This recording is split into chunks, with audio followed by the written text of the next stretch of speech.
I'm Matt with Let's Talk Music. I'm here with Aaron Letrick of Letrick Olson.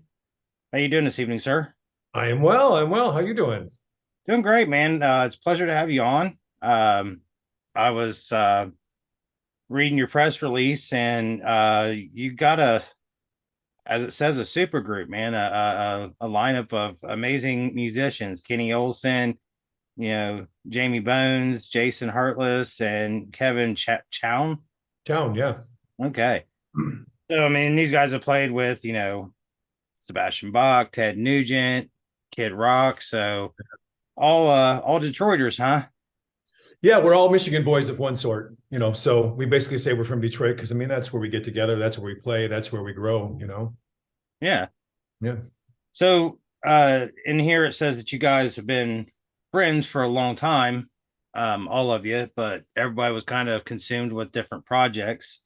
And then there was kind of a opening here that where you guys was able to meet up and make the song Willow.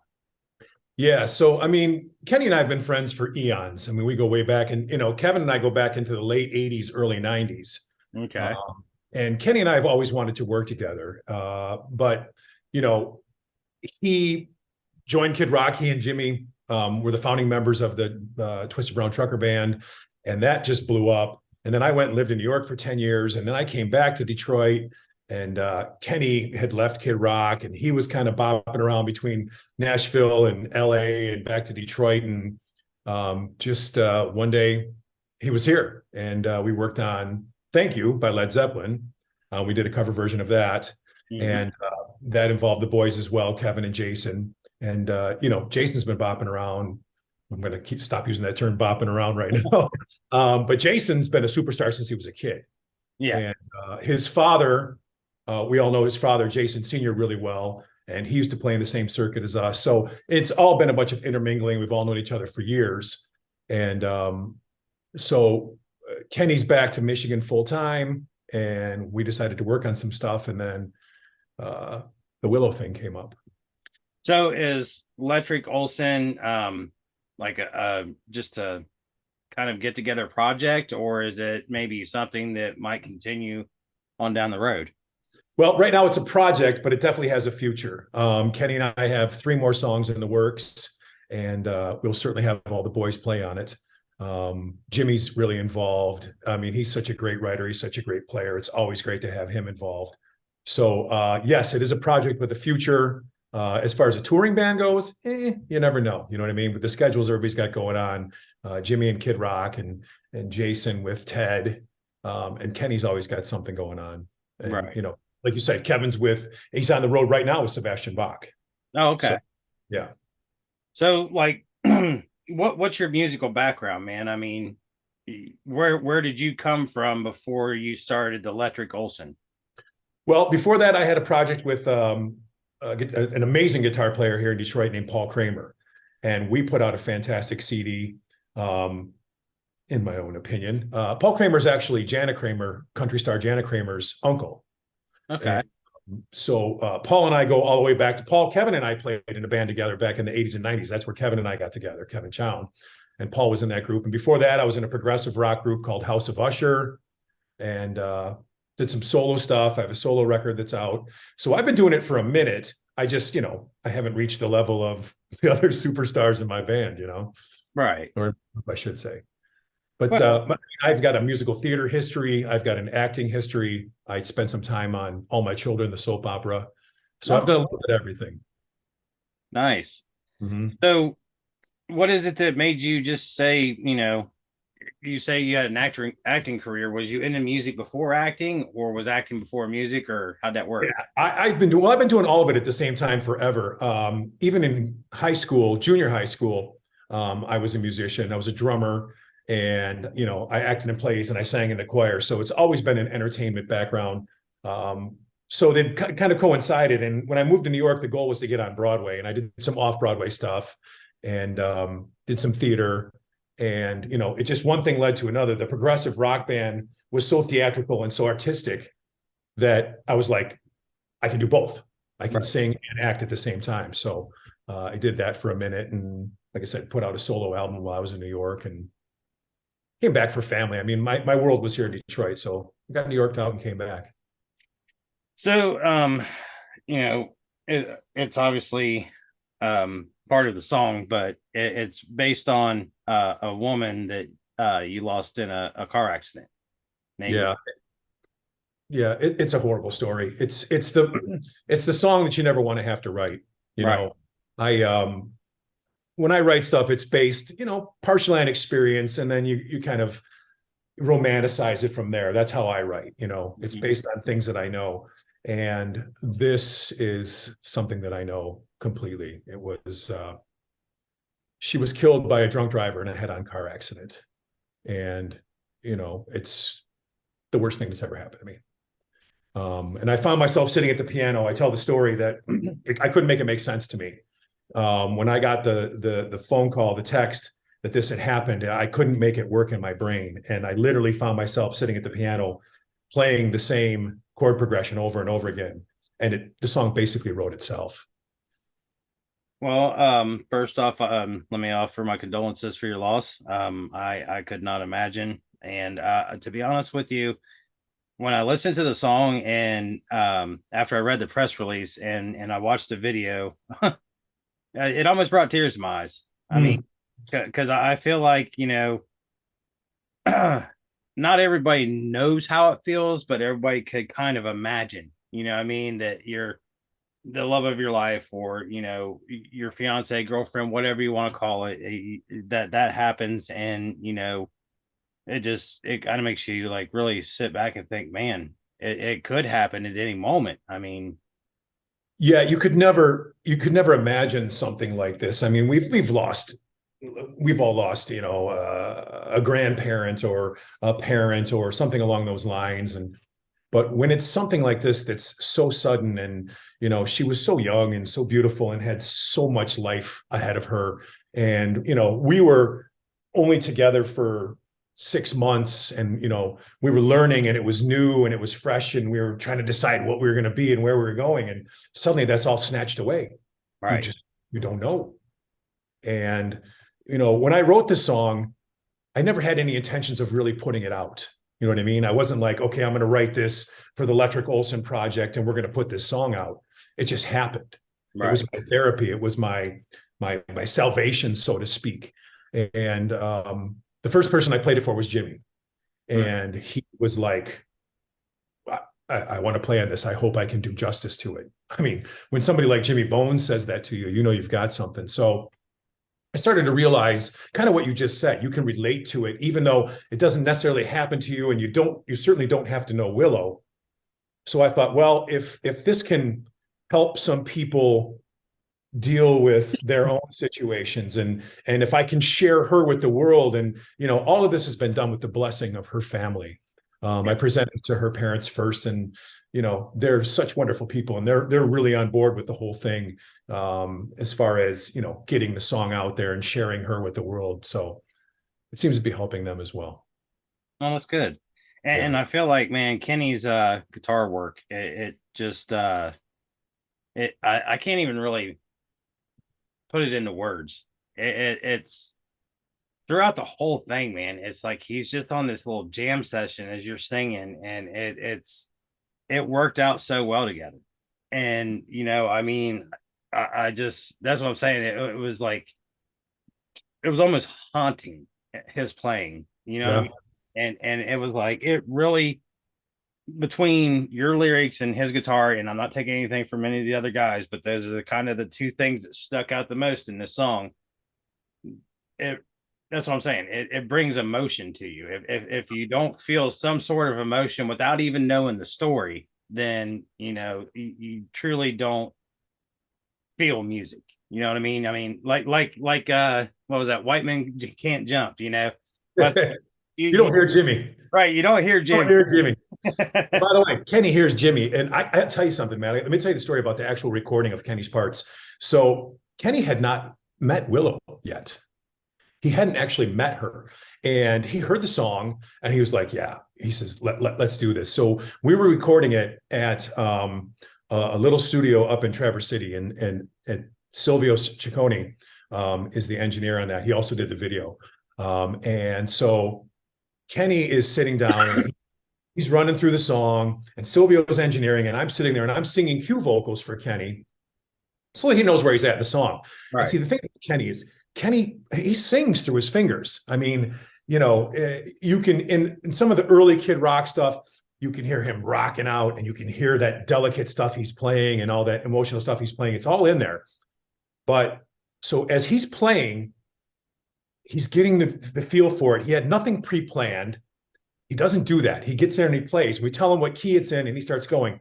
At one point, it was almost like he transcended out of, I know this sounds hokey, but it was almost like the room was dark.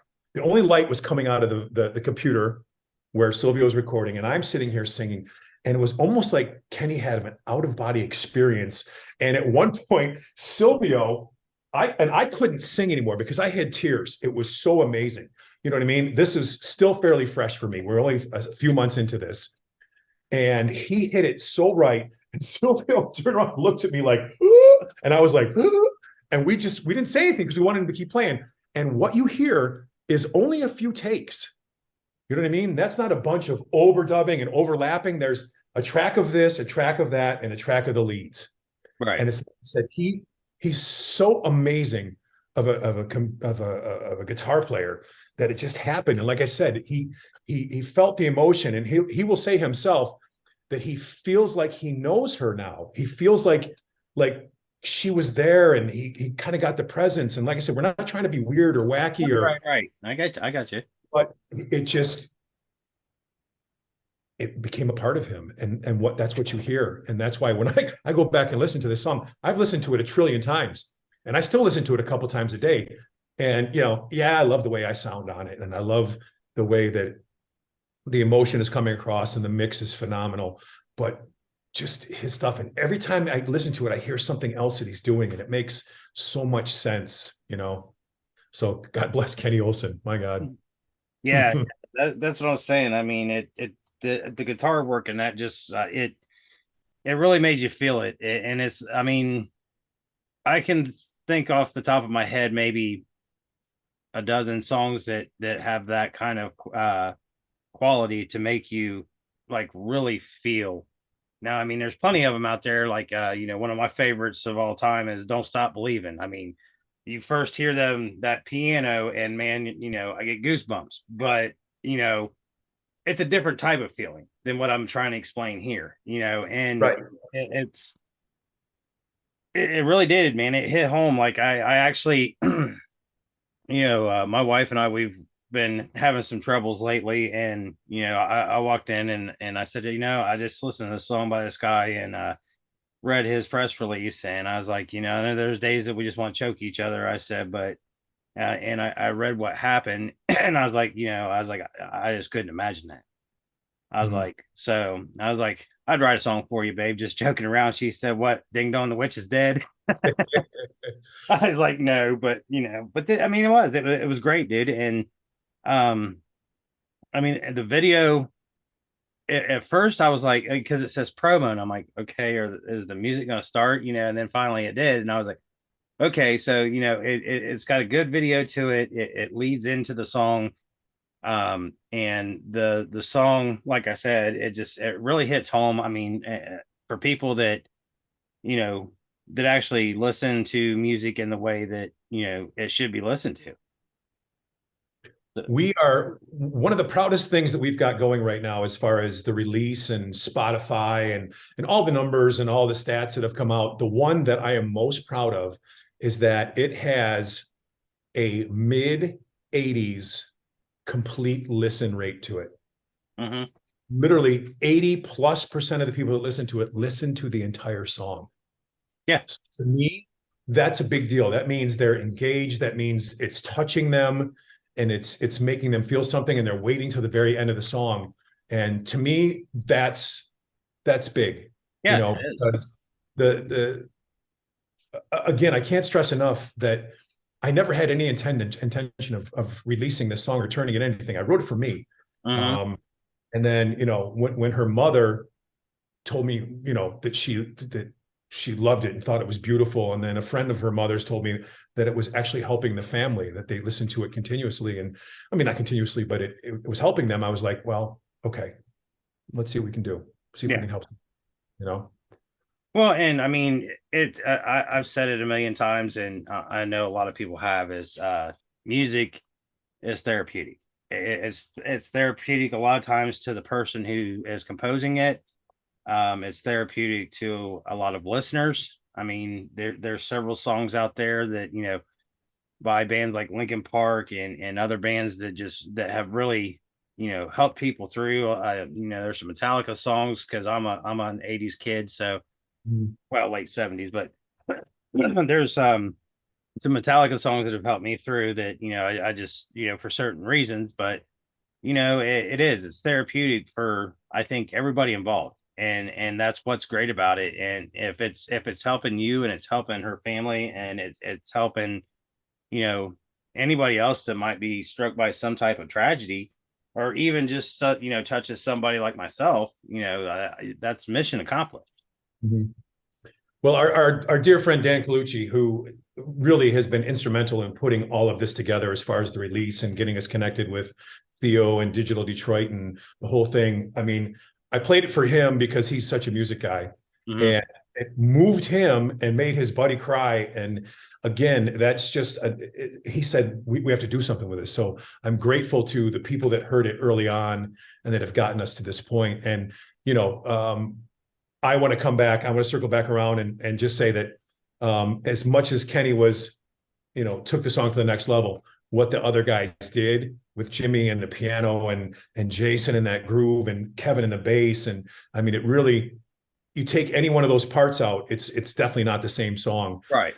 So I want to make sure that I'm shouting the boys out. And I know you weren't discounting them. You said it, not to take it away from the other boys, but I really want to shout them out because this thing wouldn't have the same emotion and feeling and presence if it wasn't for each one of their contributions. Now you said that you guys have three more songs that you're writing. Yep. And is it all? I know it's you and Kenny, but is it all the same guys playing on that too? Yes. It will Okay. be the same group. Yep.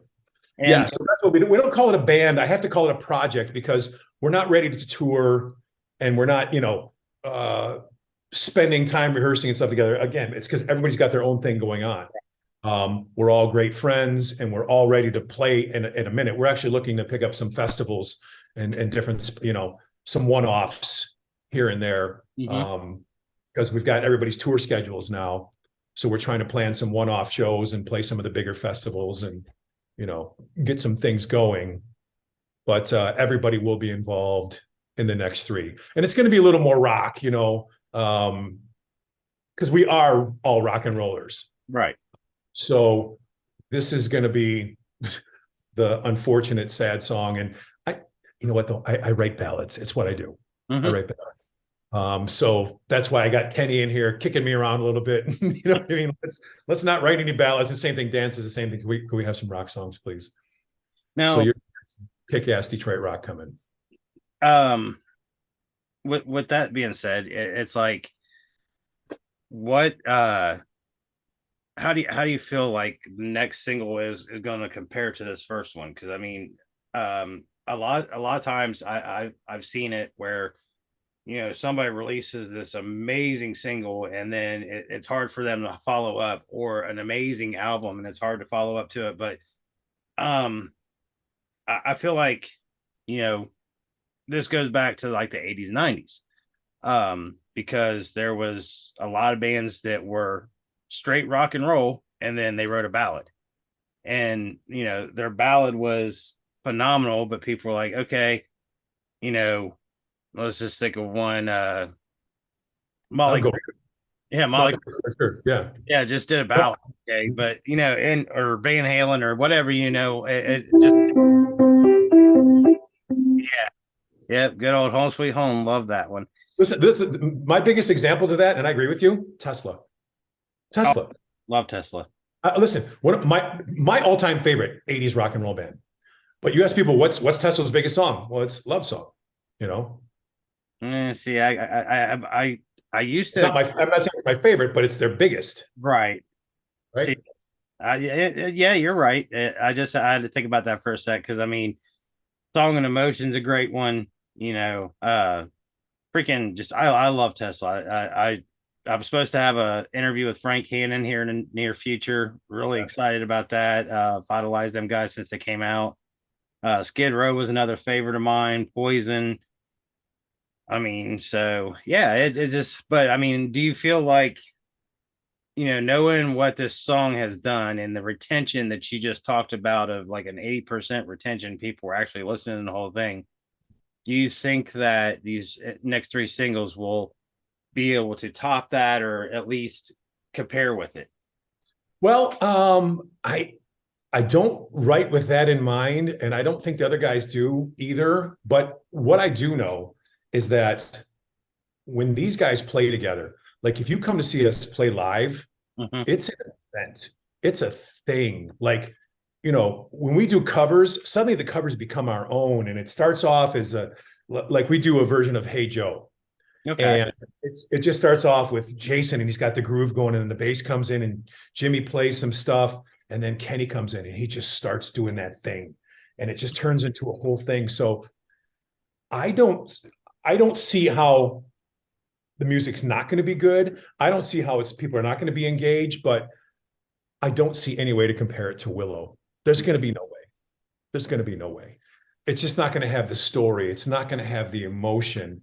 And God, I hope we never have to write another song like this again. Oh yeah, I The bet. next song, I want it to be a big party track. I want people to go, party, party, party. We're going to play Willow at the show. And then we come back with this hardcore party rocking song where everybody's on their feet and dancing and, everybody's wailing and jumping around and having a good time. You know what I mean? I want it to be different. I want it to have a different feeling, a different emotion. And trust me, that's what management is screaming at us right now. No more ballads. But the guys want to rock too. You know what I mean? Jason plays drums for Ted Nugent. He wants to Right. throw down. He also likes to groove his ass off. You know what I mean? And Jimmy can rock with the best of them. He can ballad with the best of them. And, we all know what Kenny can do. So it's going to be exciting to see how these songs turn out. When we talking about for another release? Well, no time frame right now. Again, everybody's on tour. Everybody's all over the place. It's going to be, Kenny and Sylvia are building a studio right now. They're going to have a whole multimedia facility happening real soon over here in Southfield, Michigan. And in the meantime, we're writing the songs, we're getting them organized, we're getting together. We do the pre-production, and then when everybody's ready to go, we do it. And sometimes we might have to piecemeal it. You know what I mean? We might have to record the drums first and then send it up to Kevin, because Kevin lives in Escanaba, Okay. Upper Peninsula. Right. And he can cut tracks right in his house. So we might do it that way. It's tough to say. Hmm. So time frame, I don't have one for you. Soon, I hope. So like are all the guys on like a long tour schedule, or is it kind of because I mean I know I've been to a few shows lately, and I've seen a lot of tours coming out and they're not quite as long as they usually are. Yeah. This is Ted's final tour, I'm being told. And he's kind of doing it like that. He's kind of like adios amigos or whatever he's calling it right now. So he's only doing a few shows, and Kid Rock doesn't actually do a full tour anymore. He does one-offs, but they're all pre-planned out. So he's doing one here, one there, one here, one there. So Right. they're not extensive tours, but they're meaning something tours. You know what I mean? Yeah. So that's all I really know right now. Kenny's got things here and there. He shoots out to LA and does that. Shoot, I forgot what it's called. But it's the Pink Floyd tribute. We Okay. played with Scotty, the saxophone player from Pink Floyd, and they do that, the Pink Floyd experience. Shoot, I'm going to get in trouble for not knowing this right, not saying this right. But anyways, he does that. So again, it's crazy organized. I'm the only one that's full-time in Michigan. I'm not shooting off doing other things. Right. So I don't really have answers for your questions as far as, tours and stuff like that. They do what they do, and we work in between. And I assume that Kenny and the Pink Floyd thing is playing Gilmore's parts. Oh yeah, Yeah. it's amazing. And people say, "Oh, Kenny's Jimi Hendrix," and Kenny likes to feel like he's got that Jimmy, and he does, but he's becoming more Gilmore. And you hear a lot of that in Willow, a lot Yeah. of that. And this one of the new songs that we're working with has got a couple of Gilmore licks in it, and he's not copying Gilmore, but they're Gilmore-esque, they're Pink Floyd-esque. You can tell it's he's feeling that, so yeah, he's a combination of Gilmore and Hendrix, and just that feel. Now, do we have any names for the tracks? Are you allowed to discuss those? No, no, not yet. The lyrics are mostly gibberish right now. I've got melodies. Um, yeah, I don't want to say anything yet. I don't want to say anything yet. Okay, that's cool. I want people to stay in love with Willow for a minute before they Yeah. start where I'm going next, So, I see that, as you said, you sat down at the piano, trying to make sense of this. Obviously, you're sitting at it right now because you just played a little bit of Home Sweet Home. Is that a big factor, a big contributor in your music writing process? Is the piano? Yeah, I sit down and I have this bizarre way of writing. I don't have music theory. I don't know music theory. You know what I mean? I can tell you what the notes are on the paper and what the chords are, and I can tell you what chords I'm playing, but I don't like. I've been complimented on my solo record and some of the earlier stuff that my writing is really unique, and I play out of key. I'll jump out of key and I'll come back in key. And my chord structures, I just play what sounds good to me. Mm-hmm. And I was embarrassed about it for the longest time. And then Rick Beato, you know who Rick Beato is? He analyzes music, right? I've He's never heard of it. No. Yeah, and he was talking about the greatest pop song ever written. And it was to him it was Kiss from a Rose by Seal. Mm-hmm. And so he interviewed Seal, and he said, with this chord structures and these notes that you played, and you sang this melody against this chord, and it was this and that. And Seal says, well, I don't know anything about music, and somebody had just given me a Tascam recorder, and I just kind of play what I play, and it's not supposed to work like that, but it does. And I'm like, that's how I write. I thought, okay, I got something going here. And then I also heard Glenn Fry talk about how he used to live above um, Jackson Brown. Mm-hmm. And Jackson Brown would play the same thing over and over. He would just play it over and over and over. And then he'd add a part and play it over and over. And that's what I do.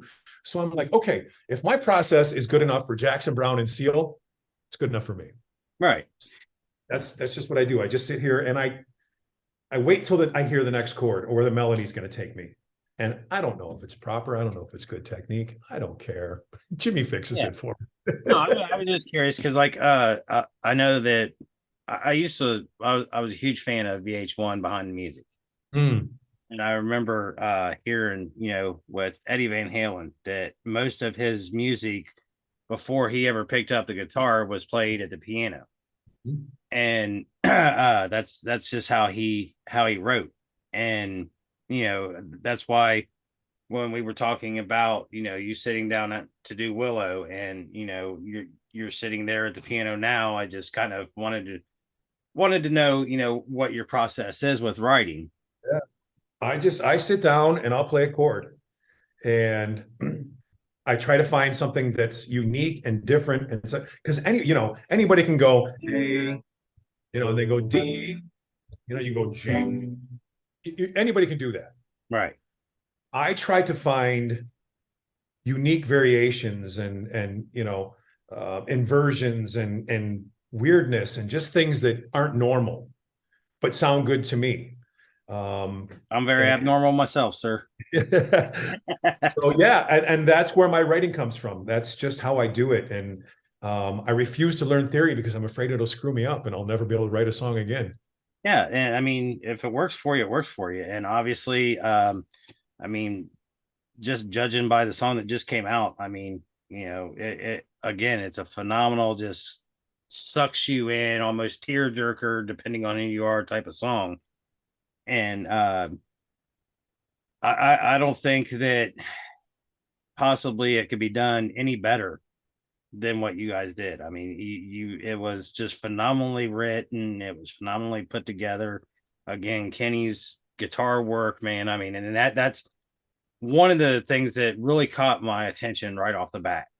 I was like, Yeah. damn, this dude can jam. Yeah. So, and well, buddy, we're about out of time, but I just want to hit you with one final question, and this is one that I kind of enjoy asking all musicians: is what got you into it, man? I mean, when you was Music.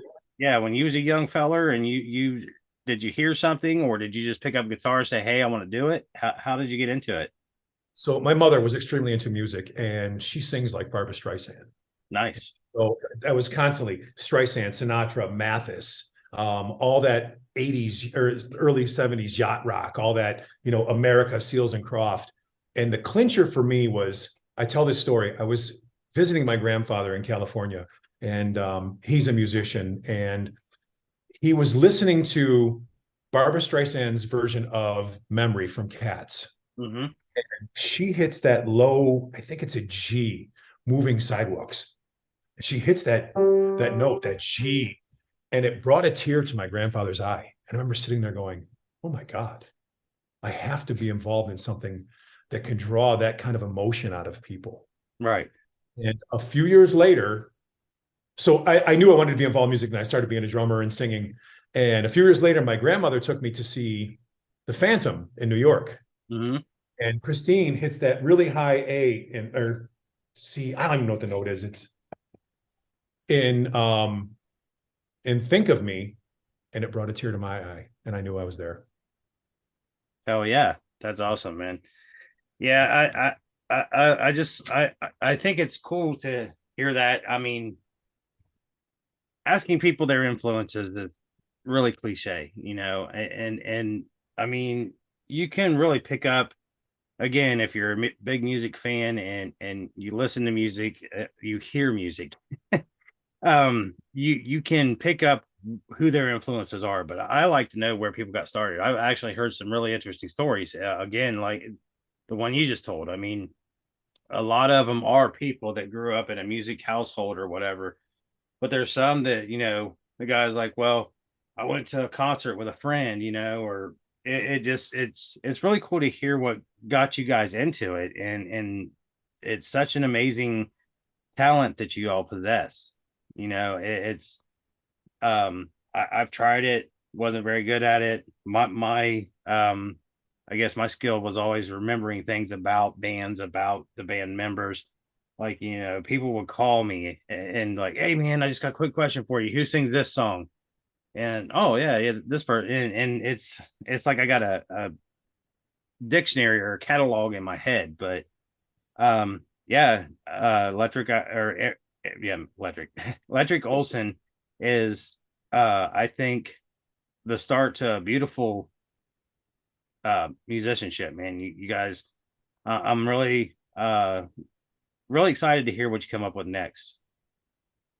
Yeah, good stuff coming your way. I can tell you right now, it's going to be good stuff. And when you've got people like that, it's pretty amazing. I tell people the other stories. Every once in a while, we'll be on stage and I'll be watching my favorite musicians play, and it's incredible. And then, oh damn, I'm the singer. You know what I mean? It's kind of I fanboy sometimes. Just Kenny starts playing, and I find myself watching him, and I'll look over at Jimmy, and Jimmy will just shake his head like, "What's going on here?" You know what I mean? It just happens, and Jason's grooving behind me, and nobody plays like that kid. I mean, he's amazing. He's half our age, and he's right there. He's just so incredible. He gets it, and he can play his ass off. If you ever have a chance to see, well, hopefully you'll see all of us play live. But Yeah, if you can go to a Ted Nugent show that's coming around, go and just watch him. He's incredible. yeah, Just they already came through here. I wasn't able to make it, but yeah. yeah, I definitely would love to check you guys out live. I feel like the same emotion that I felt from that video would be from the live performance too. Just Willow Live is pretty heavy. It's pretty heavy because like I said, the boys feel it, and me singing it, and just the crowd too. The people that follow us know the song, and so you can just feel it in the room. It's pretty moving. It's worth seeing. hell yeah. All right, Aaron. Well, again, I appreciate your time. Thank you for sharing your story with me. And I know that bringing that memory up can't be easy, but as we spoke about, it is therapy to get it out the way you did. And, I just hopefully you guys get together and do a few of those one outs and you hit down here around Columbus, Ohio, because I'd love to see it. Great. It'd be great. All right, brother. Well, you have a good evening and thank you so much. Thanks for having me. All right. Bye. Take care.